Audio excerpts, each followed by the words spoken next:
Hi friends, இந்த வீடியோவில் நம்ம என்ன பார்க்க போகிறோம் அப்படின்னா, எப்படி சாதி சான்றிதழ் அப்ளை பண்ணுறது அப்படிங்கிறத இந்த வீடியோவில் பார்ப்போம் வாங்க. உங்களுடைய லேப்டாப்பில் டிஎன்இஜின்னு டைப் பண்ணிங்க. இதில் வந்துட்டு இந்த டிஎன்இஜின்னு இருக்குது பார்த்தீங்களா, அதை கிளிக் பண்ணுங்கள். கீழே வந்தீங்கன்னா பயனாளர் உள் நுழைவுன்னு இருக்குது பாருங்கள், அதை ஓகே பண்ணுங்கள். செகண்ட் ஆப்ஷன் இருக்குது பாருங்கள், பயனாளர் உள் நுழைவுன்னு, அதை ஓகே பண்ணிங்க. அதை ஓகே பண்ணால் கீழே நியூ யூசர்ன்னு இருக்குது பாருங்கள், மூணாவது ஆப்ஷன் நியூ யூசர்னு, அதை ஓகே பண்ணுங்கள். இங்கே வந்து உங்கள் ஆதார் கார்டில் எப்படி இருக்கோ அதேமாதிரி நேம் மட்டும் டைப் பண்ணுங்கள். அதாவது ஆதார் கார்டில் அம்மா பேரும் உங்கள் பேரும் அப்பா பேர் அல்லது உங்கள் கணவர் பேர் இருக்கும். நான் உங்கள் பேரை மட்டும் கேபிட்டல் லெட்டரில் டைப் பண்ணுங்கள். ஆதார் கார்டில் எப்படி இருக்கோ அதேமாதிரி கேபிட்டல் லெட்டர் டைப் பண்ணுங்கள். உங்களுடைய டிஸ்ட்ரிக்டை கொடுங்க. அடுத்து உங்கள் தாலுக்கா கொடுங்க.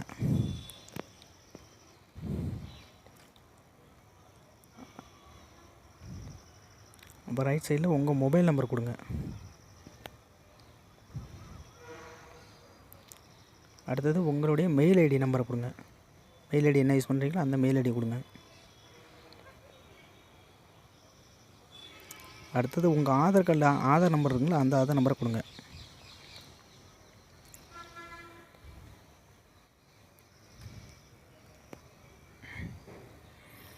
இப்போ நமக்கு அடுத்தது வந்து லாகின் ஐடி பார்த்தீங்களா, இதுதான் முக்கியம். லாகின் ஐடி வந்து உங்கள் நேமை டைப் பண்ணுங்கள் ஆதார் கார்டில் உள்ள மாதிரி. ஆனால் first letter capital, first letter மட்டும் கேபிட்டல், பாக்கி எல்லாமே ஸ்மால் லெட்டரில் அடிங்க. ஃபஸ்ட் லெட்டர் கேபிட்டலு, பாக்கி எல்லாமே ஸ்மால் லெட்டரில் டைப் பண்ணுங்கள். லாஸ்ட்டாக நீங்கள் பிறந்த வருஷம், அதாவது 1980 90 இருக்குங்களா, அந்த வருஷத்தை மட்டும் டைப் பண்ணுங்கள். அதோட விட்டுருங்க. அடுத்தது பாஸ்வேர்டு வாங்க. இங்கே உங்களுடைய அப்பா பேர், அதாவது ஆதார் கார்டில் அப்பா பேர் இருக்கும், இல்லைன்னா கணவர் பேர் இருக்கும். அவங்க பேரை ஃபஸ்ட் லெட்டர் கேபிட்டல், பாக்கி எல்லாமே ஸ்மால் லெட்டரில் டைப் பண்ணுங்கள். ஃபஸ்ட் லெட்டர் கேபிட்டலு, பாக்கி எல்லாமே ஸ்மால் லெட்டரு, அப்பா பேர் அல்லது கணவர் பெயர் கொடுத்துட்டு உங்களுடைய வருஷம், பிறந்த வருஷத்தை கொடுங்க. 1990னா 90 கொடுங்க. கொடுத்துட்டு அட்டு சிம்பிள் யூஸ் பண்ணுங்கள். கீழே அதே மாதிரி சேம் பாஸ்வேர்டு, அதே பாஸ்வேர்டு. கணவர் பேர் இருந்தால் கணவர் பேர், இல்லை அப்பா பேர்னா அப்பா பேர், வருஷத்தை உங்கள் வருஷத்தை போட்டு அட்டு சிம்பிள் யூஸ் பண்ணுங்கள். கேப்ஷன் அதில் எப்படி இருக்கோ அதே மாதிரி கேப்ஷா ஃபில்அப் பண்ணுங்கள். கேபிட்டல் இருந்தால் கேபிட்டலில் கொடுங்க, ஸ்மாலில் இருந்தால் ஸ்மாலில் கொடுங்க. கொடுத்துட்டு ஓடிபி கொடுத்தீங்கன்னா உங்கள் செல்லுக்கு மொபைலுக்கு ஓடிபி வரும். அதை கொடுத்து வெரிஃபை பண்ணிங்க. இதை கொடுத்துட்டு வெரிஃபை பண்ணிங்கன்னா பாஸ்வேர்டு சேவ் ஆகிரும். அடுத்து திரும்ப லாக் அவுட் பண்ணி திரும்ப ஓப்பன் பண்ணுங்கள். இப்போ பயனாளர் உள்நுழைவு போங்க. போயிட்டு அதை நீங்கள் போன அதை லாகின் ஐடி என்ன யூஸ் பண்ணீங்களோ அந்த லாகின் ஐடி உங்கள் பேர் போட்டிருப்பீங்க. ஃபஸ்ட்டு கேபிட்டல், பாக்கி எல்லாமே ஸ்மால் போடுங்க. உங்களுடைய பிறந்த வருஷத்தை போடுங்க. அடுத்தது கணவர் பெயர் அல்லது அப்பா பேர் போட்டிருப்பீங்க பாஸ்வேர்டுக்கு. அதில் ஃபஸ்ட்டு கேபிட்டல், பாக்கி எல்லாமே ஸ்மால் லெட்டர் போடுங்க. உங்களுடைய பிறந்த வருஷத்தை போடுங்க. போட்டுட்டு அட்டு சிம்பிள் யூஸ் பண்ணுங்கள். ஏ மாதிரி இருக்கும்ல, அட்டு சிம்பிள் அதை யூஸ் பண்ணுங்கள். போட்டுட்டு கேப்ஷா போடுங்க. கேப்ஷா போட்டுட்டு லாகின் போடுங்க. லாகின் கொடுங்க. கொடுத்து செகண்ட் ஆப்ஷன் இருக்கு பாருங்கள், அதில் ரெவன்யூன்னு அதை டைப் பண்ணுங்கள்.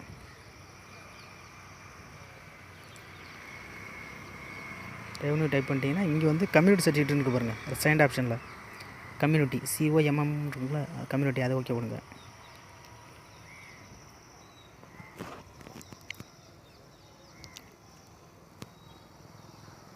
கொடுத்துட்டு இங்கே ப்ரொசீட் இருக்குங்களா, அதை ஃபஸ்ட்டு கொடுங்க. கீழே ப்ரொசீட் இருக்குங்களா, ப்ரொசீட் கொடுங்க.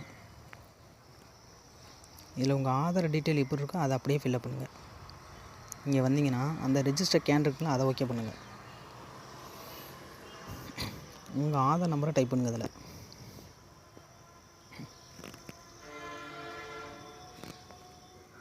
அதை விட்டுருங்க.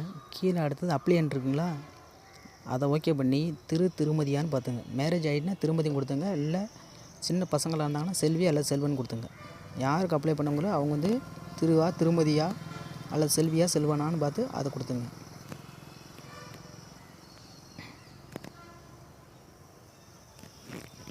கொடுத்துட்டு அடுத்தது அவங்க நேம் கொடுங்க. ஆதார் கார்டில் யாருக்கு அப்ளை பண்ண போகிறீங்களோ அவங்களுடைய நேம் கொடுங்க. கீழே பாலினம் ஆனா பெண்ணான்னு கொடுத்துங்க. அடுத்த டேட்டா படுத்து வந்துச்சுன்னா முதல்ல இயரை கிளிக் பண்ணுங்கள். கிளிக் பண்ணிட்டு லெஃப்ட் சைடில் இருக்கும் பார்த்தீங்களா அம்புக்குறி, அதை தள்ளிகிட்டே வந்தீங்கன்னா அதை கிளிக் பண்ணிங்கன்னா எந்த இயர் வேணுமோ அந்த இயர் வரும். அந்த இயரில் கொடுத்துங்க.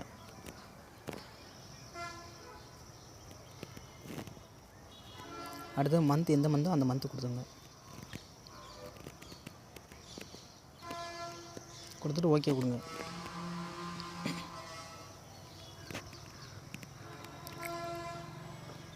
எந்த டேட்டோ அந்த டேட்டு கொடுங்க.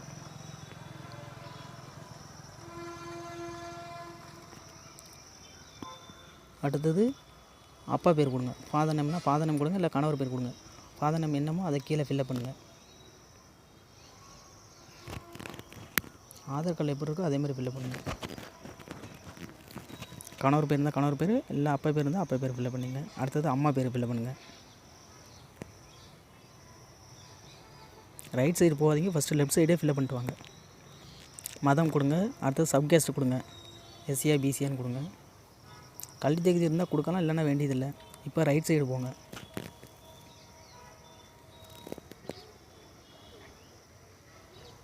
அங்கே விண்ணப்பதாரர் பெயர் யார் பேர் கொடுத்தீங்களோ அதே இங்கிலீஷில் டைப் பண்ணிட்டு ஸ்பேஸை தட்டுனீங்கன்னா அதே தமிழில் மாறிக்கும். ஸ்பேஸை கொடுங்க. திருமண நிலையை கொடுத்துருங்க. அடுத்தது தந்தை பேர் கொடுத்தீங்களா, தந்தை பேர் அப்படியே இங்கிலீஷில் டைப் பண்ணுங்கள். தட்டிட்டு கீழே ஸ்பேஸ் இருக்கும்.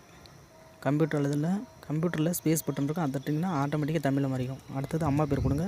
ஸ்பேஸ் பட்டனை தட்டுங்க, தமிழில் மாறிக்கும். அடுத்தது ஃபிஷர்மேன், அதாவது என்ன வேலை பார்க்குறாங்களோ அந்த வேலையை கீழே கொடுத்துங்க. அடுத்தது ஆதார் கார்டில் உள்ள அட்ரஸை அப்படியே ஃபில்லப் பண்ணுங்கள். டிஸ்ட்ரிக்ட் கொடுத்துங்க.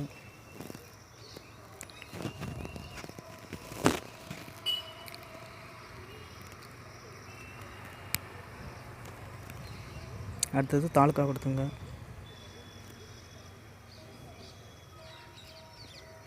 அடுத்தது என்ன கிராமமோ அந்த கிராமம் கொடுங்க. உங்களுக்கு என்ன கிராமமோ அந்த கிராமம் ஃபில்லப் பண்ணுங்கள்.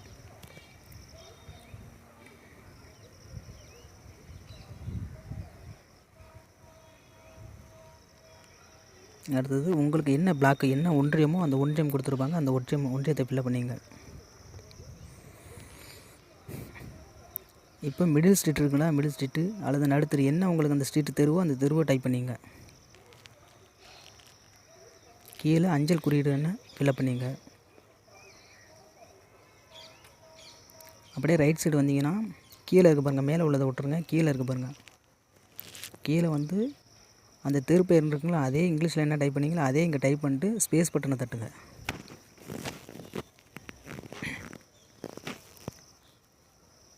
நான் ஃபில்லப் பண்ணிட்டேன், அது வேண்டியதில்லை. நீங்கள் கீழே தெரு பெயர் இருக்குல்ல அதை ஓகே பண்ணுங்கள். அந்த தெரு பெயர் இருக்குல்ல அதில் டைப் பண்ணுங்கள்.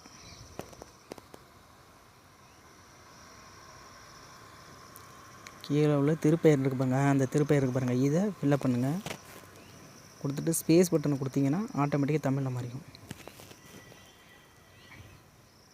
அடுத்தது டோர் நம்பர், உங்கள் ஆதார் கார்டில் என்ன டோர் நம்பர் இருக்கோ அந்த டோர் நம்பரை கதவு என்ன அப்படியே ஃபில்லப் பண்ணுங்கள். கொடுத்துட்டு கீழே சிக் பாக்ஸ் ஒரு பாக்ஸ் இருக்குது பாருங்கள், அந்த பாக்ஸை கொடுத்தீங்கன்னா இந்த அட்ரஸ் ஃபில் ஆயிரும். இப்போ இதில் வந்து மேலே ஓகே கொடுத்துங்க. ஒரு வாட்டி பார்த்துங்க மேலே எல்லாம் கரெக்டாக கொடுத்துருக்கோமான்னு மேலே பார்த்துங்க. பார்த்துட்டு ஸ்க்ரோல் பண்ணி கீழே வாங்க. டேட்டு நேம்லாம் மாற்ற முடியாது, ஒரு வாட்டியே ஃபஸ்ட்டு அப்ளை பண்ணும்போதே பார்த்துங்க. கொடுத்துட்டு கீழே ரெஜிஸ்டர் கொடுத்து சேவ் பண்ணிங்க. மொபைல் நம்பர் கொடுத்துருங்க, மொபைல் நம்பர் கொடுத்து ரெஜிஸ்டர் பண்ணி சேவ் பண்ணிங்க. இந்த மாதிரி கேன் ஆல்ரெடி அப்ளைடு அப்படின்னு இருந்துச்சுன்னா நீங்கள் ஆல்ரெடி பண்ணியிருந்தீங்க அப்படின்னா திரும்ப ஃபஸ்ட்லேருந்து டிஎன்இஜி ஓப்பன் பண்ணிங்க. அதாவது புதுசாக பண்ணுறவங்களுக்கு தான் அது மாதிரி பண்ணணும். ஆல்ரெடி நான் அந்த மாதிரி பண்ணியிருக்கேன் அப்படின்னா நீங்கள் என்ன பண்ணணும், திரும்பி இதே மாதிரி புதுசாக ஒரு டிஎன்இஜி அதே அந்த போர்ட்டை ஓப்பன் பண்ணிங்க. இது ஆல்ரெடி பண்ணியிருந்தவங்களுக்கு, நான் ஏற்கனவே பண்ணியிருக்கேன் அப்படின்னா நீங்கள் வந்து ரிஜிஸ்டர் ஸ்கேன் பண்ண வேண்டியதில்லை, கேன் அப்ளை பண்ண வேண்டியதில்லை. இங்கே ஆதார் நம்பர் இருக்குது பார்த்தீங்களா, ஆதார் நம்பரை டைப் பண்ணிங்க. அதாவது நான் ஆல்ரெடி பண்ணியிருக்கேன், இப்போ பண்ணலாம், ஆல்ரெடி பண்ணியிருக்கேன் அப்படின்னா நீங்கள் அந்த ஆதார் நம்பரை கொடுத்து சர்ச் பண்ணுங்கள். கீழே அந்த பாக்ஸ் இருக்குது பாருங்கள், அந்த பாக்ஸை ஓகே பண்ணுங்கள். ஓகே பண்ணிட்டு கீழே உங்கள் ஆதார் நம்பர் கொடுங்க.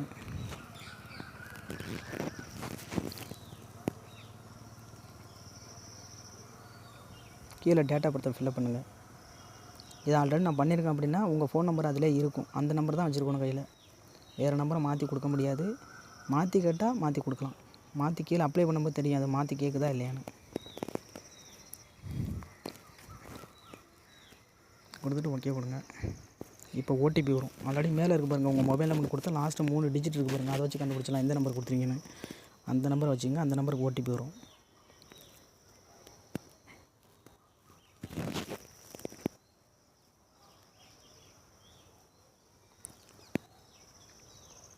ஓடிபியை ஃபில்லப் பண்ணிட்டு ஓகே கொடுங்க. இப்போ உங்களை எதுவும் எடிட் பண்ணுற மாதிரி தான் நடுக்கொண்டு எடிட் பண்ணிங்க. நடுக்கொண்டு எடிட் ஆப்ஷன் பார்த்தீங்களா, அதை எடிட் பண்ணிங்க. சென்டரில் இருக்கு பாருங்கள், நான் இப்போ எடிட் பண்ணுறேன் அப்படின்னு.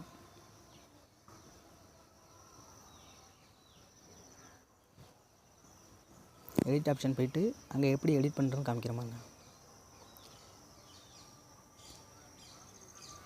இதில் உங்களுடைய ஆதார் நம்பரையும் நேம் மட்டும் மாற்ற முடியாது, சேஞ்ச் பண்ண முடியாது. பாக்கி ஏதோ ஒன்று மாற்றிக்கலாம். அப்படியே ஸ்க்ரோல் பண்ணிட்டு வரலாம். என்னுடைய டிஸ்ட்ரிக்கு தாலுக்காலாம் மாறி இருக்குது, நான் அதை மட்டும் கரெக்ஷன் பண்ணிக்கிறேன்.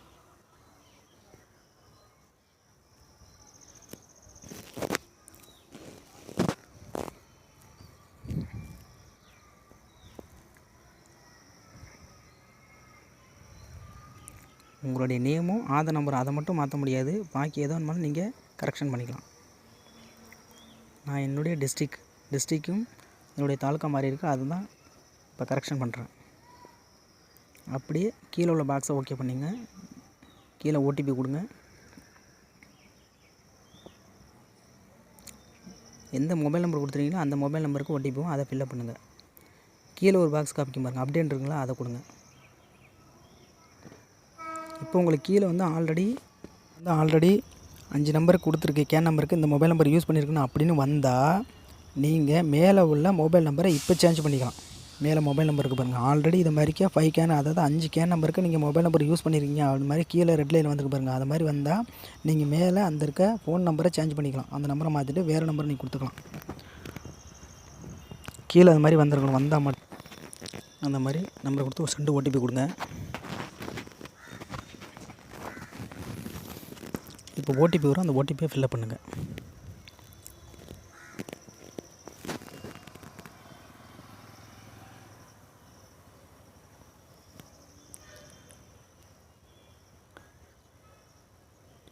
ஓடிபியை ஃபில்லப் பண்ணிவிட்டு கீழே கண்டினியூ கொடுங்க.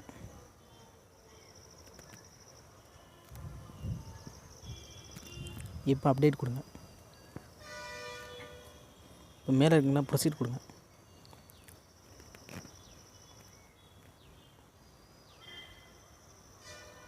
இப்போ ஸ்க்ரோல் பண்ணி கீழே வாங்க. எல்லாம் கரெக்டாக ஃபில்லப் பண்ணியிருக்கான்னு பார்த்துட்டு கீழே வாங்க. இப்போ ஃபாதர் என்ன கேஸ்ட்டோ அந்த கேஸ்ட்டை கொடுங்க. அதுக்கு ரைட் சைடில் மதர் கேஸ்ட்டு கேட்டிருப்பாங்க, மதர் கேஸ்ட் என்னவோ அதை ஃபில்லப் பண்ணிங்க. இப்போ சப் கேஸ்ட்டு அதை ஃபில்லப் பண்ணிங்க. அம்மாவுக்கும் சப் கேஸ்ட்டு கேட்டிருப்பாங்க, ரைட் சைடில் அதையும் ஃபில்லப் பண்ணுங்கள்.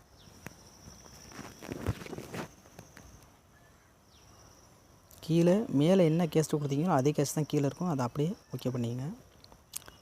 ரைட் சைடில் வந்தீங்கன்னா சப் கேஸ்ட் என்ன கொடுத்தீங்களோ அது மேலே அது உள்ளது தான் அப்படியே இருக்கும், அதை ஃபில்லப் பண்ணிக்கிட்டு சப்மிட் கொடுங்க.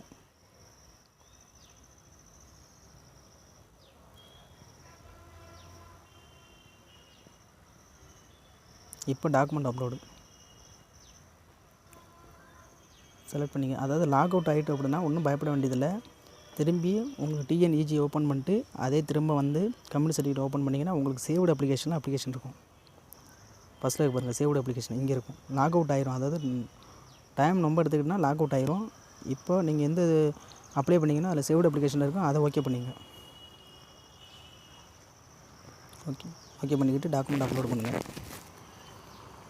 இப்போ ஃபஸ்ட்டு செலக்ட் கீழே இருக்குங்க செல்ஃப் டிக்ளரேஷன் ஃபார்ம், அதை ஓகே பண்ணுங்கள். ஓகே பண்ணால் ஃபார்ம் வரும், அந்த ஃபார்மை ஓப்பன் பண்ணி காட்டுற பாருங்க. அதை ப்ரிண்ட் அவுட் எடுத்து சைன் போட்டு வச்சுங்க.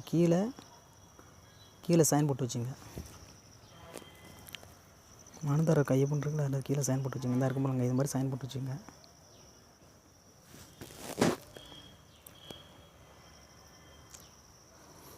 அடுத்தது செலக்ட் ஆப்ஷன் கொடுத்துங்க. ஃபஸ்ட்டு ஃபோட்டோ கேட்கும். ஃபோட்டோ ஆல்ரெடி நீங்கள் என்ன பண்ணணும், மொபைலில் சேவ் பண்ணி வச்சுங்க. அப்படி இல்லைன்னா சிஸ்டத்தில் சேவ் பண்ணி வச்சுங்க. மொபைலில் இருந்துச்சுன்னா அதை சிஸ்டத்தில் கன்வெர்ட் பண்ணி வச்சுக்கிட்டு இதை ஓகே கொடுங்க. கீழே ஆர்டர் இருக்குல்ல, அதை ஓகே கொடுங்க. நான் ஆல்ரெடி சிஸ்டத்தில் வச்சுருக்கேன், அதை எப்படி கிராப் பண்ணுற பாருங்க. கீழே ஸ்னைப்பிங் டூலை ஓப்பன் பண்ணுறேன். ஸ்னைப்பிங் டூல் டைப் பண்ணோம்னா வரும், அதில் நியூ ஆப்ஷன் கொடுங்க. ஷேடாக ஆகும், ஷேடாக ஆகணுன்னா ஃபோட்டோ ஷேடாக ஆகும், அப்போ நியூ ஆப்ஷன் கொடுங்க. இப்போ கர்சர் வச்சு கிராப் பண்ணுங்கள். கிராப் பண்ணி சேவ் பண்ணி வச்சுங்க. இதே மாதிரி ரேஷன் கார்டும் ஆதார் கார்டும் ஃப்ரண்ட் சைடு முன்ன பின்ன வச்சு ஃபோட்டோ எடுத்து இந்த மாதிரி இந்த வச்சுருக்க பாருங்கள். இந்த மாதிரி ஃப்ரண்ட் சைடு ஒன்று, பேக் சைடு ஒன்று, ஃப்ரண்ட் சைடு ஒன்று, பேக் சைடு ஒன்று, ரெண்டு தனித்தனியாக சேவ் பண்ணி வச்சுங்க.